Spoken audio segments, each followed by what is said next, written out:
माननीय श्री नितिन गडकरी जी, आज के सभा के केंद्र बिंदु, चिंतक, विचारक और आज की सभा के मुख्य वक्ता श्री गुरुमूर्ति जी, भाइयों और बहनों, राजनीतिक दलों में कर्म के ऊपर ज़्यादा जोर दिया जाता है। अधिकांश राजनीतिक दलों में जो चिंतन होता है वो एक ही होता है कि किस तरह से चुनाव जीता जा सकता है। कुछ नीतियां होती हैं, उन नीतियों को साकार रूप देने के लिए राजनीतिक दल अक्सर काम नहीं करते। सत्ता में कैसे आएं और सत्ता में आने के लिए कौन सी नीति बनाई जाए, कौन सा कार्यक्रम बनाया जाए, अधिकांश राजनीतिक दल इस हिसाब से काम करते हैं।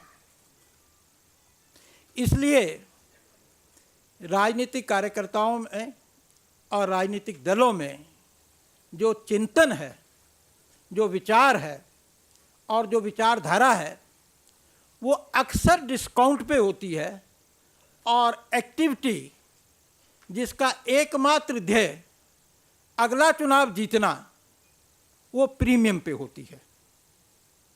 परंतु भारतीय जनता पार्टी ने निर्णय किया कि हम इस प्रवृत्ति को बदलेंगे और भारतीय जनता पार्टी का जन्म और उससे पूर्व जो भारतीय जनसंघ था, उसका जन्म विशेष परिस्थितियों में हुआ और जो जन्म था वो इसलिए नहीं हुआ कि हम अगले चुनाव में सत्ता पा जाएं।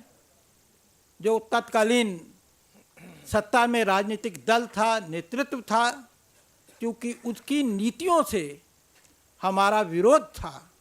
हम मानते थे कि इन नीतियों से भारत कमज़ोर होगा, सशक्त नहीं हो पाएगा और भारत को विश्व में जो स्थान होना चाहिए वो नहीं हो पाएगा।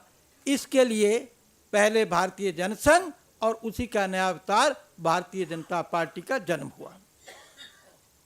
मित्रों, उसी विचार की परंपरा को आगे बढ़ाते हुए इस अध्ययन केंद्र की स्थापना की गई है। और स्वामी विवेकानंद जी का नाम क्यों चुना गया? यूँ तो भारत की संस्कृति बहुत सनातन है और सनातन का अर्थ पुरातन भी है और नित्य प्रतिदिन नूतन भी है। परंतु सदियों की दास्ता के कारण उस विचार पर, उस दर्शन पर एक मिट्टी का आवरण पड़ गया था, धूल का आवरण पड़ गया था। 1893 में विवेकानंद जी ने शिकागो के अंदर 7,000 की अमेरिकी जनता के बीच में भारतीय दर्शन का जो बदली हुई परिस्थिति थी उसका उद्घोष किया। और यूँ कहना चाहिए भारतीय विचार, दर्शन, परंपरा का उस दिन पुनर्जन्म हुआ। और 1925 में विवेकानंद जी के सपनों का जो भारत था, जिसमें कोई व्यक्ति अपने लिए मोक्ष नहीं मांगेगा, सबके लिए मोक्ष मांगेगा, इस तरह के दर्शन का साकार रूप देने के लिए डॉक्टर केशवराम बलीराम हेडगेवार ने राष्ट्रीय स्वयंसेवक संघ की स्थापना की। और हम जानते हैं कि किस तरह से उस एक संगठन से बहुत सारे संगठन जो सेवा के काम में लगे हुए हैं वो आज सक्रिय हैं।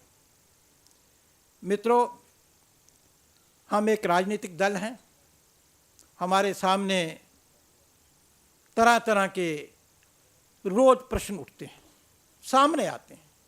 जैसे अभी डॉक्टर मनमोहन सिंह की सरकार ने रिफॉर्म्स के नाम पर अमेरिका के दबाव में एफडीआई इन रिटेल का निर्णय किया। बहुत सारे प्रश्न आते हैं।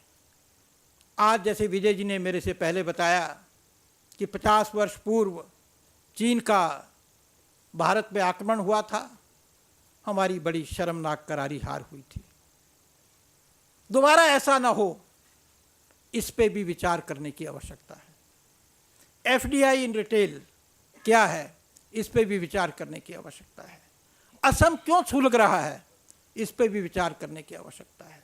ढेरों विचार आते हैं, और चूंकि हम एक सक्रिय सजग राजनीतिक दल हैं, उन प्रश्नों पे विचार करने के लिए, और विचार भी खुले मन से, ओपन माइंड के साथ, हमारे पास अपनी विचारधारा का प्रसंग तो है ही, एक कंटेक्स्ट तो है ही, उस कंटेक्स्ट के फ्रेमवर्क में हम विचार करते हैं, पर खुले दिल से करते हैं।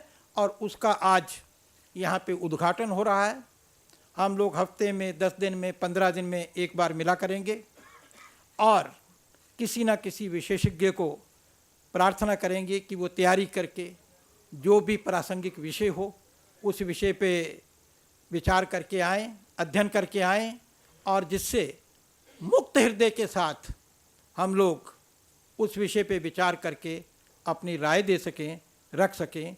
यही एकमात्र विवेकानंद विचार मंच का लक्ष्य है। और मैं आप सबका इस उद्घाटन सत्र में स्वागत करता हूं। और आज के मुख्य आकर्षण तो गुरुमूर्ति जी हैं, माननीय अडवाणी जी और अध्यक्ष जी हैं। मेरे को इतना ही निवेदन करना था। भारत माता की जय।